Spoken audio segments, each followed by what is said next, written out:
Chers amis, Boker Or, Beshem Hashem, Naaseh Ben Hatzliach, nous sommes aujourd'hui le lundi, 13 novembre, thème sur l'unité et la fraternité, nous sauvera tous.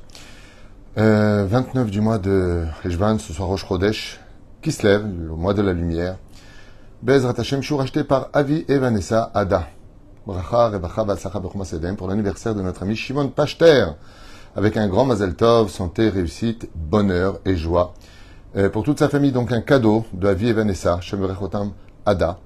Pour ton anniversaire, Shimon Pachter, Ayakar Ben Rabbi Pinchas, Yeshuot Venechamot Adna Ve'esrim Shana, Betnaim Tovim, Bechol Asher Lifnei Taskil Vetatzliach. Le thème, l'unité et la fraternité nous sauvera tous. Alors effectivement, c'est un sujet très profond qui demanderait du temps, et je dirais même que c'était certainement un des sujets les plus importants.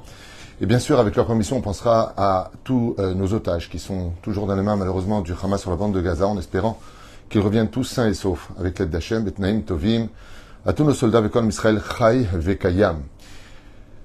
À l'origine des origines, le peuple d'Israël vient que d'une seule et unique entité qu'on appelle l'âme juive. Qu'on appelle l'âme juive qui est reliée à Dieu, Chelek Eloka Mi Ma'al, comme tout le monde le sait. À travers des réparations, il va y avoir ce qu'on appelle une brisure de toutes ces étincelles qui vont s'éparpiller. Chacun va aller dans un monde de réparation pour lui-même et en même temps pour un lieu précis dans lequel il se retrouvera. Mais quand on remonte, et peu importe qu'on soit juif, sfarad, ashkénaze, éthiopien ou de n'importe quel pays, quand on retourne à l'origine et à la source de ce que nous sommes, nous avons trois grands-pères qui nous unissent. Abraham, Yitzhak et Yaakov. Ce qui fait que nous sommes, qu'on le veuille ou pas, tous frères. Qu'on s'entende ou pas les uns avec les autres, nous sommes tous d'une même famille.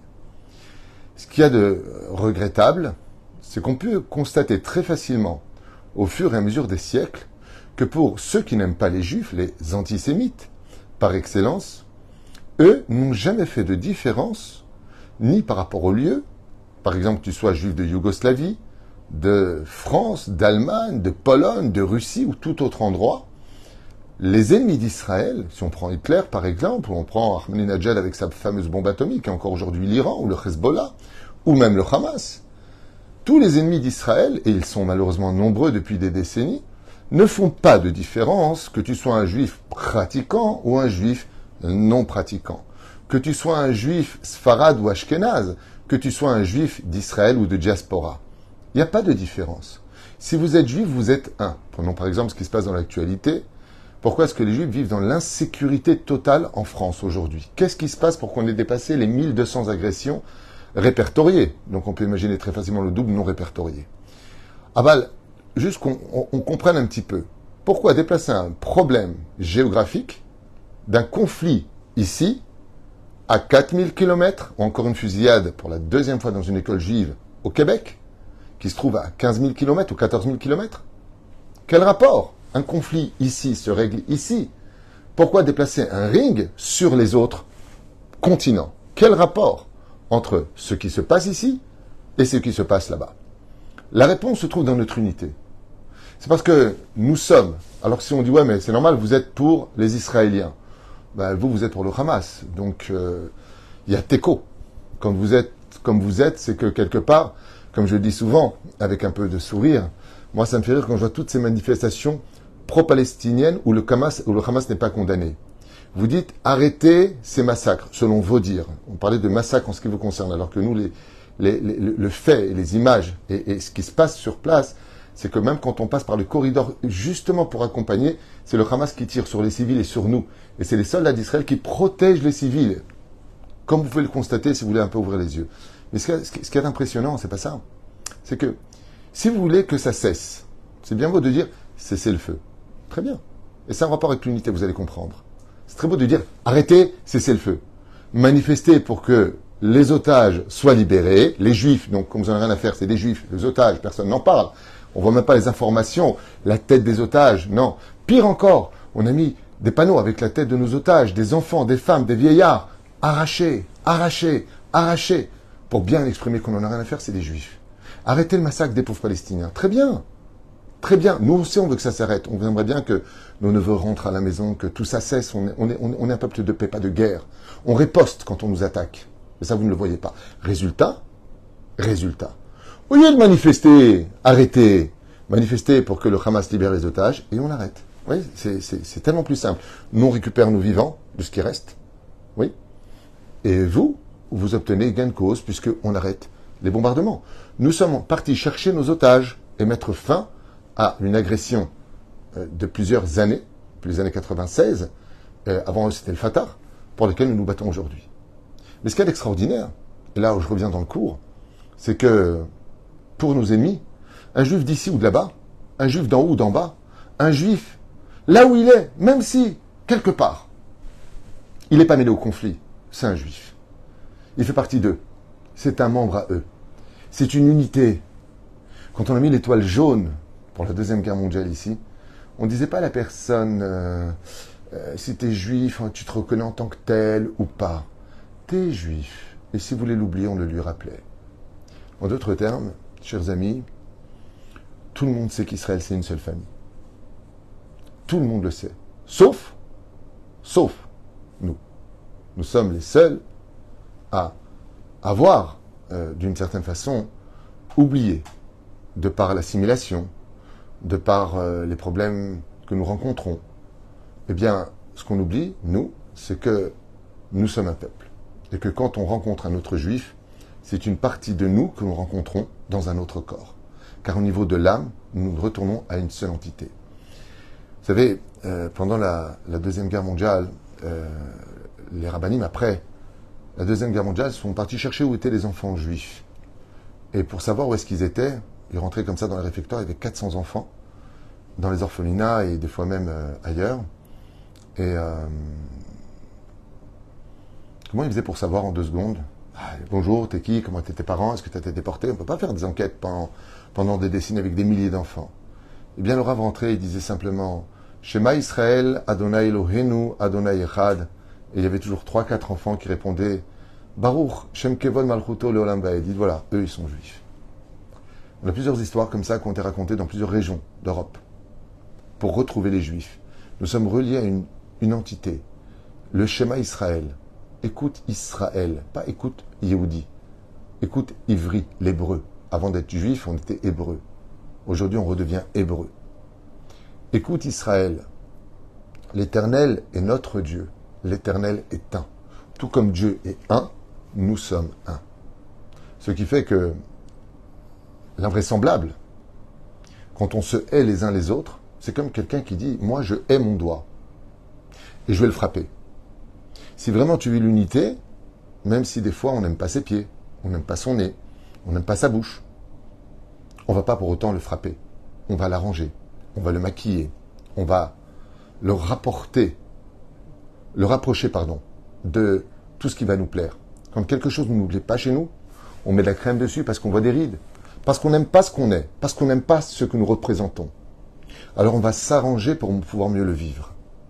Et ainsi donc, Am Israël, quand on est capable d'arranger l'autre de ses défauts, de prier pour l'autre, comme on a vu ce matin dans le premier cours, que tout celui qui prie pour autrui, eh bien, sera exaucé d'abord lui en premier. Pourquoi? Grâce à son empathie, grâce à sa hardoute, grâce à ce qu'il est. Ainsi donc, le peuple d'Israël doit savoir une chose que nous enseigne le Zohar HaKadosh. Des choses qui demandent beaucoup de réflexion, comme vous le savez tous. La Gemara pose la question à propos de Achav. Il y avait un roi marié avec une pourriture du nom de Isével.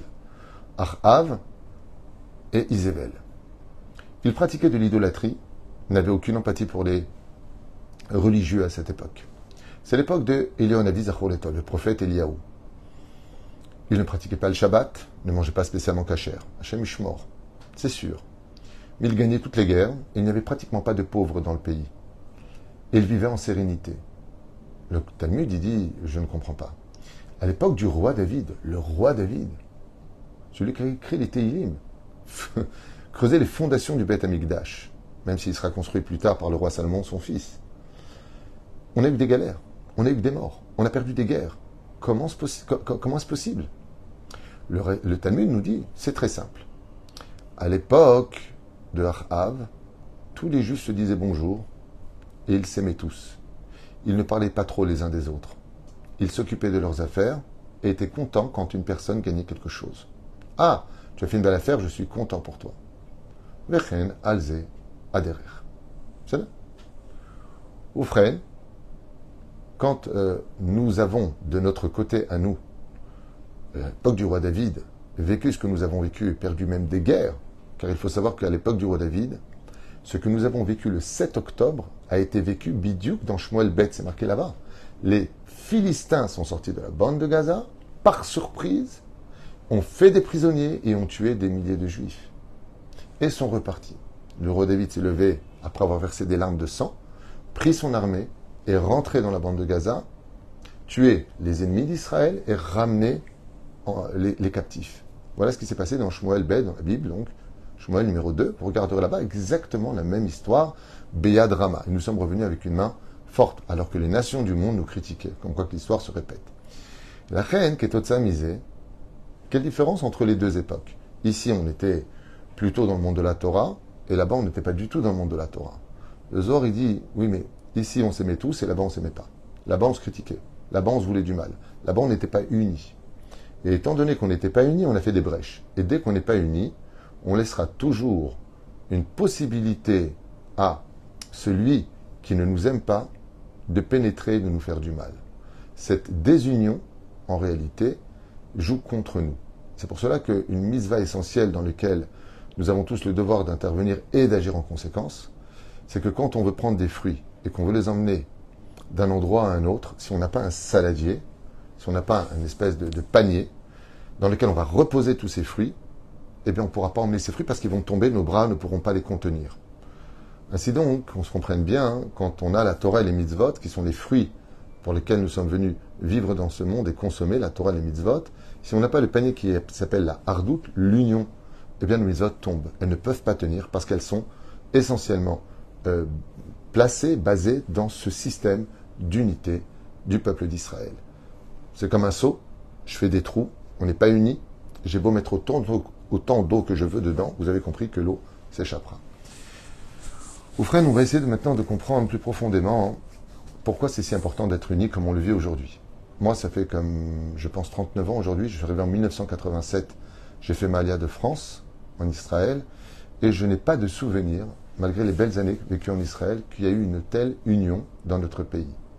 Ce qui est dommage, c'est qu'il a fallu qu'on soit frappé pour se rappeler qu'on était frères. Il a fallu qu'on soit frappé pour voir que des gens pudiques comme non pudiques ont été massacrés. Que de voir des enfants emmenés en captivité. C'est dommage de toujours vivre une espèce de situation désobligeante et inacceptable pour se rappeler qu'on est un peuple. Vous, les Juifs. Peu importe que tu sois de droite ou peu importe que tu sois de gauche.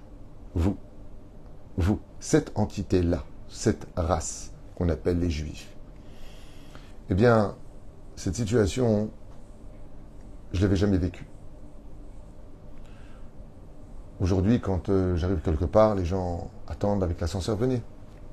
Quand on a besoin de quoi que ce soit, attendez. D'habitude, très rapidement, dès que tu fais pas ce qu'il faut, ça klaxonne, avance, tu me déranges. Aujourd'hui, c'est beaucoup plus calme. On se sourit les uns les autres. Il y a une effervescence dans l'amour. Chacun pense à l'autre. Chacun est inquiet pour l'autre. Chacun appelle l'autre. Quand on entend les sirènes, les alarmes retentir dans un autre quartier et qu'on connaît quelqu'un, tout de suite on appelle. Ça va? C'est tombé quelque part? Pas simplement par le biais de la curiosité, parce que c'est vrai que ça joue quelque part. Mais à savoir, est-ce que toi tu vas bien? Est-ce que dans ta ville ça va? Est-ce que, enfin, on appelle l'autre? On se relie à l'autre? On pose des questions pour l'autre? Alors, le premier point que je voulais voir avec vous, c'est pourquoi c'est si important d'être unis. Eh bien, parce qu'un père qui a des enfants qui sont désunis ne pourra jamais vivre clairement son bonheur. Jamais. Je dirais plus que cela encore que la plus grande richesse d'un père, c'est d'avoir tous ses enfants à table, ses belles-filles, et puis ses petits-enfants qui courent. C'est ça la richesse d'un royaume, c'est sa famille. Mais quand vous entendez un fils qui dit « Moi je viens pas si mon frère y vient », il a oublié juste un détail, qu'il est en train de meurtrir le cœur de son père. Akadosh Baruch Hu, le créateur du monde, est un père pour nous. Et quand il voit qu'on ne s'aime pas, nous, les uns et les autres, alors automatiquement, il y a cette difficulté au créateur du monde de se rapprocher. Au contraire, ça l'éloigne.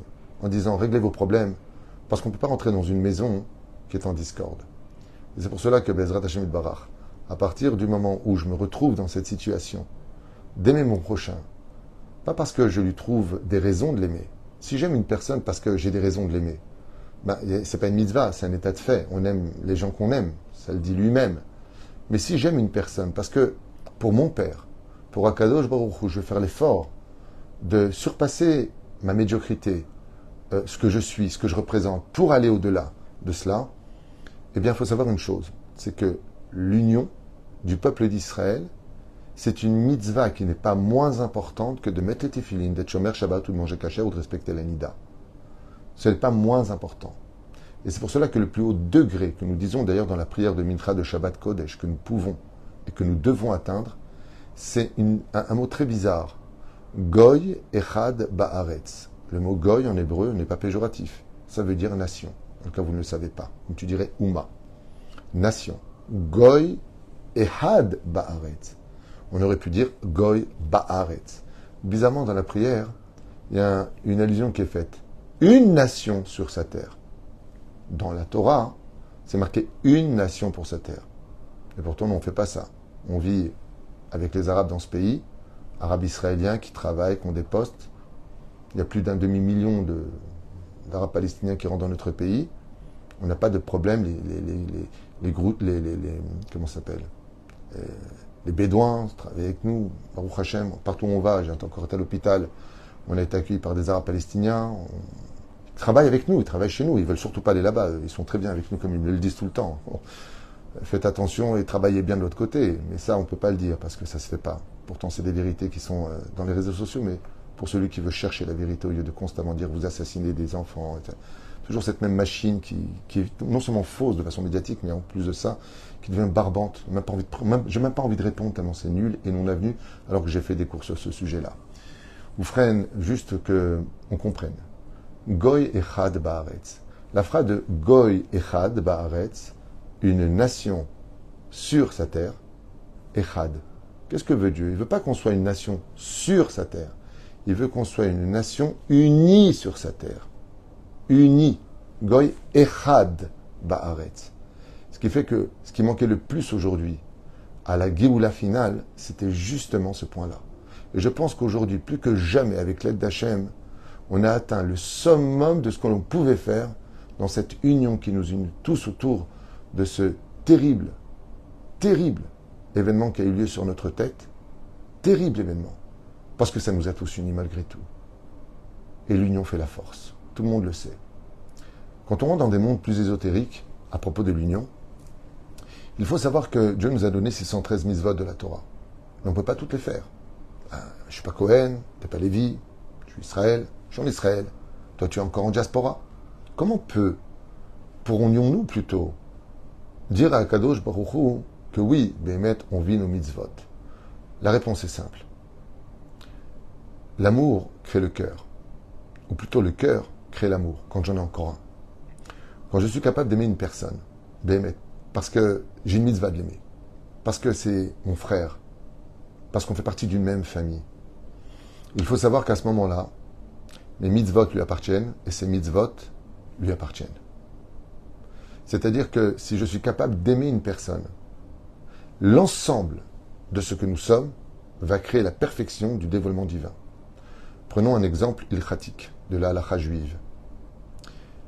Est-ce que si 10 personnes se réunissent dans une synagogue et parmi eux viennent des gens qui sont vraiment mécréants, des rechaïm, comme on le dit en hébreu, toute la prière de tout le monde monte. Pourquoi?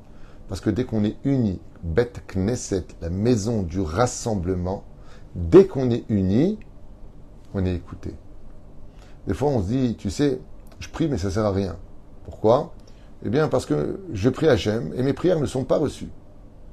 Si tu veux que tes prières soient reçues, est-ce que tu te poses d'abord la question, est-ce que tu vis bien avec les autres? Quelqu'un qui a de la haine en lui, vis-à-vis d'autrui, vis-à-vis de ce qui se passe. Celui qui a de la haine, du jugement, comme on peut voir cette haine démesurée dans les réseaux sociaux contre nous, par exemple. Ok? Il est évident que la prière ne peut pas être reçue. Je ne parle même pas de vérité, d'objectivité, azov, laissez tomber tout ça. Je parle entre nous dans le cœur. Celui qui a un cœur mauvais, sa prière ne peut pas être reçue. Parce que Akadosh Baruch Hu, c'est avec son cœur qu'il reçoit les prières de son peuple. Mais à la condition que toi aussi tu as du cœur. Et quand je vis cette situation, Ou des fois, tu as un fils qui se comporte pas bien. Tu as envie de dire, mais pourquoi tu l'aimes? Mais parce que c'est mon fils. Le jour où Bezrat Hashem, on réalisera qu'on n'est qu'une seule famille, on n'aura plus de raison de se chercher pourquoi je l'aime et pourquoi je l'aime pas. Parce qu'on ne divorce pas d'un fils, et on ne divorce pas d'un frère. On peut se fâcher, mais on ne divorce pas de lui. La deuxième raison pour laquelle Béhémet, l'union est si importante, c'est parce que dans l'identité du peuple d'Israël depuis la faute originelle, où il n'y avait qu'un seul homme du nom de Adam, nous sommes tombés dans la brisure des vases. Et quand le peuple d'Israël se réunit, alors nous avons la tête, nous avons le corps, Baruch Hashem, nous avons tout ce que nous avons, nous représentons une identité. Et nous sommes capables à ce moment-là de repasser à l'état d'Adam avant la faute et non pas après la faute. C'est ce qu'on appelle réparer l'origine même de tout ce qui nous a scindés, tout ce qui nous a séparés, tout ce qui nous a rendus carrément, pire que tout, indifférents. Et ce n'est pas pour rien que le Harizal a fixé qu'avant chaque prière du matin, nous disions pour toute la journée Vareni mekabel alay mizvatase shel ve'afta lereacha kamocha. Tu aimeras ton prochain comme toi-même. Kenafshim odi. Tout comme je m'aime et je ferai attention à moi, de la même façon je veillerai sur ton bonheur. Si tu ne fais pas ça, alors ta prière ne peut pas être reçue. Dans le cours précédent, nous avons dit que toutes les prières sont dites bizarrement au pluriel. Pourquoi? Pour deux raisons. La première, c'est que si nous devons montrer à Dieu que Béhémet, on veut qu'il écoute nos prières, pourquoi tu ne penses pas aux autres quand tu pries? Pourquoi tu ne penses pas à celui qui n'a pas de quoi manger ou celui qui est en difficulté?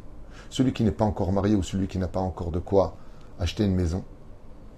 Si Bezrat Hashem, dans ta prière, tu le mets avec toi, tu penses à lui, tu pries pour lui, tu as toutes les raisons d'être exaucé. Un jour, un père a offert une belle somme d'argent à son fils. Et plus tard, il lui a dit, dis-moi, qu'est-ce que tu as fait de cet argent? J'aurais pensé que tu achètes un appartement, que tu évolues. C'est une belle somme d'argent. Il lui dit, papa, c'est vrai, mais je me suis renseigné avec mes deux frères. Ils m'ont dit que tu n'as pas pu les aider. Donc j'ai pris cet argent, j'ai divisé en 3 et je l'ai donné à chacun. Alors le père, quand il a entendu ça, il lui a dit, viens avec moi. Il l'a amené avec lui, il lui a offert une très très belle maison. Il lui a dit, tu sais, quand je t'ai donné cet argent, je me suis demandé ce que tu allais en faire, est-ce que tu allais penser ou pas à tes frères. Maintenant que tu m'as dit que tu leur as donné un tiers, un tiers, un tiers, donc en d'autres termes, tu as divisé cet argent par 3, sache que je t'avais déjà acheté une maison, mais j'attendais juste que tu fasses le geste. Est-ce que tu vas penser à toi, en disant, bon, papa il me l'a donné à moi, il fait ce qu'il veut, c'est son argent, il me le donne à moi, donc c'est à moi. Ou alors est-ce que tu aurais pensé à eux? Il lui a dit, mais justement, je me posais la question, toi qui aimes tellement tous tes enfants, comment se fait-il que tu m'aies donné qu'à moi et pas aux autres? Il lui a dit, je t'ai donné à toi pour te donner le mérite de donner aux autres. Et c'est là qu'est toute la magnificence de notre peuple. Il y a des gens qui sont plus riches que d'autres. Il n'y a pas de communisme chez nous, Chaz v'Shalom, c'est anti-Torah le communisme. Mais par contre, l'idée de relever l'autre à ton niveau à toi, ça c'est une mitzvah. Pas de l'imposer, de le vouloir. Que ça vienne de ton cœur, que tu donnes à autrui. Ça c'est la Torah d'Israël. Et la reine, le créateur du monde, nous demande cela pour la première raison que je viens de vous dire, c'est l'empathie. C'est vrai que je te demande pardon Hachem parce que j'ai fauté. Donc moi, Chatati Aviti Pashati. Mais est-ce que tu as pensé à celui qui ne fait pas Shabbat et qui ne pense même pas à demander pardon à Dieu? Donc quand tu le dis, tu dis Hachem, Avinu, Pashanu, Chatanu, Avinu, Pashanu. Tu vas dire au pluriel. Et Ben Ishra, il dit, pourquoi tu le dis au pluriel? Pour inclure celui qui pense même pas au jour de sa mort, qui rendra des comptes devant Dieu, sur son judaïsme, sur sa façon d'avoir été, et ainsi de suite. Donc quand tu viens que tu penses aux autres, tu as toutes les raisons d'être pardonné toi-même, puisque tu viens avec l'ensemble des autres. Ça me rappelle un petit peu, toujours quand mes petits-enfants, ou même des enfants de la synagogue viennent me voir pour des sucettes, quand je leur donne des sucettes ou des bonbons, ils attendent. Alors je leur donne une sucette, et puis il me dit, non, mais mon petit frère, je lui dis à celui qui est sur les genoux de ton papa, tiens. Et puis il attend. Qu'est-ce qu'il y a? Encore une sucette, pour qui? Pour ma sœur. Je lui dis, mais elle est où? Il me dit, elle est à la maison. Alors je donne une sucette, je lui dis, kol hakavod. C'est extraordinaire de prendre une sucette, de penser à ton petit frère qui est sur les genoux de ton papa au bout de la synagogue, mais de penser aussi à ta sœur qui restait avec maman à la maison pour l'aider. Oui, c'est ça la vraie hardoute. C'est ça le fait de vivre quelque chose. Parce que le Créateur du monde n'est pas limité. Et plus on pensera aux autres, et plus on nous donnera pour tout le monde.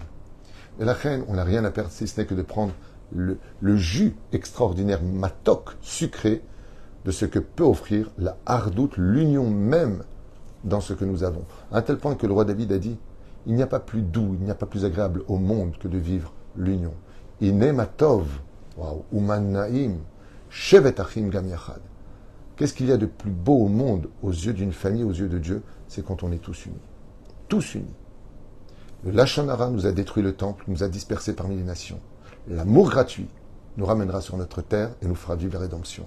C'est à nous de décider de ce que l'on veut faire. Et pour cela, il faut arranger ses midotes. Il faut arranger ce que nous sommes, notre égocentrisme, nos problèmes, ces amalgames de notre vie, cette nervosité qui nous détruit. Ne serait-ce que dans les couples.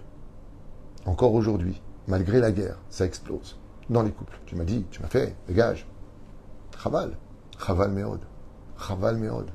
Est-ce qu'un peu plus de sérénité, de discussion, de dialogue ne pourrait peut-être pas arranger tout cela? Non. On a toujours ce même problème de tu me fatigues, j'en ai ras-le-bol, tu ne me respectes pas. Est-ce que c'est dû à des pathologies, des problèmes, des cicatrices non soignées? Est-ce que c'est dû à un manque d'empathie ou plutôt une nervosité mal gérée? Là est toute la question. La reine Bezrat Hashem Barach, quand on voit cette effervescence, ces chants, cette joie que nous avons, non pas de faire la guerre, Israël n'a aucune joie de faire la guerre, on a une joie d'être ensemble.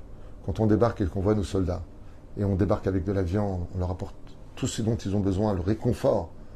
Encore hier, on a enterré un papa de 6 enfants, le dernier à 3 mois. On a aussi des pertes chez nous. Mais on est là. On est là. On se bat pour notre survie, pour notre nation. Et on le montre. On montre à travers notre soutien. Tout comme eux, de leur côté, ils sont tous unis. Il y a plus de 57 pays arabes qui leur apportent tout ce qu'il faut, de l'argent. Il y a ce qu'il faut, vous inquiétez pas. Que le Hamas le prenne pour eux, c'est encore un autre domaine, mais eux, ils envoient. Macron va envoyer 100 millions d'euros. 100 millions d'euros. Donc ça va. Il y a ce qui rentre. Pas de problème avec ça.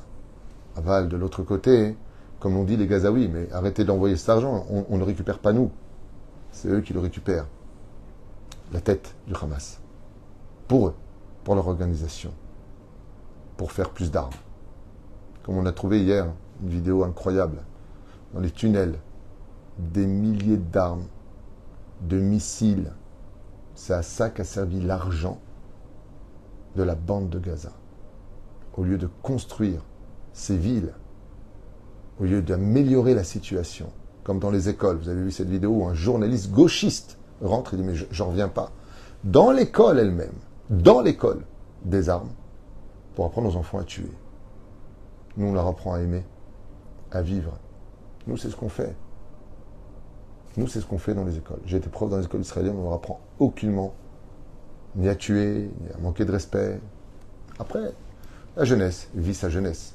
Mais on s'arrange. C'est pour ça qu'on a des ingénieurs, des génies en Israël. Il n'y a pratiquement pas d'illettrés ici. Tous ont leur baccalauréat. Pour vous dire un petit peu, on en fait des hommes parce qu'on est unis, parce qu'on s'aime. Parce qu'on est unis et parce qu'on s'aime. Et cet amour ne doit jamais freindre chas v'shalom à notre union.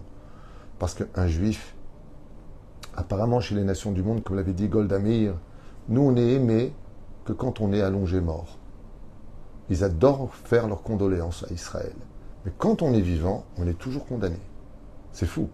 Alors on préfère être condamné vivant que de recevoir des condoléances assassinées. Am Israël, Chai Vekayam, et que cette union que nous avons et que nous vivons, Bezrat Hashem, perdure jusqu'à la Géoula finale, qu'on ne lâche pas. Qu'Am Israël, Chai Vekayam, Laad ou l'Olme Olamim, Israël vivra toujours. Aucun pays ne nous délogera de notre légitimité, de notre terre, celle de Abraham, Yitzhak et Yaakov, la terre promise. Demande à n'importe quel abruti, à qui Dieu l'a promise, cette fameuse terre promise au peuple d'Israël. Yeshuot venechamot, hava verava shalom vereut, et qu'on réalise surtout une chose, c'est que toutes ces années, en tant que couple, ou dans la famille qui ont été bafouées par la haine, par l'incompréhension souvent, ou par les disputes, ne reviendra pas. C'est bien dommage qu'on n'a pas été capable de passer ce temps à s'aimer et de l'avoir passé à se critiquer. Yeshuot venechamot, Yom Sameach Shimon Pachter ben Rabbi Pinchas. Merci à Avi et Vanessa d'avoir acheté ce shiur. Les Mano, ou le Man Kol Am Israël, Yeshuot venechamot. Et n'oubliez pas un détail. Quoi que l'on fasse, quoi que l'on dise, on sera toujours critiqué. J'ai vu défiler depuis tout à l'heure les insultes d'une personne et puis d'une autre personne. Tu peux critiquer, ça ne changera rien au problème. Nous, on continuera l'histoire on traversera l'histoire et notre bannière restera pour l'éternité.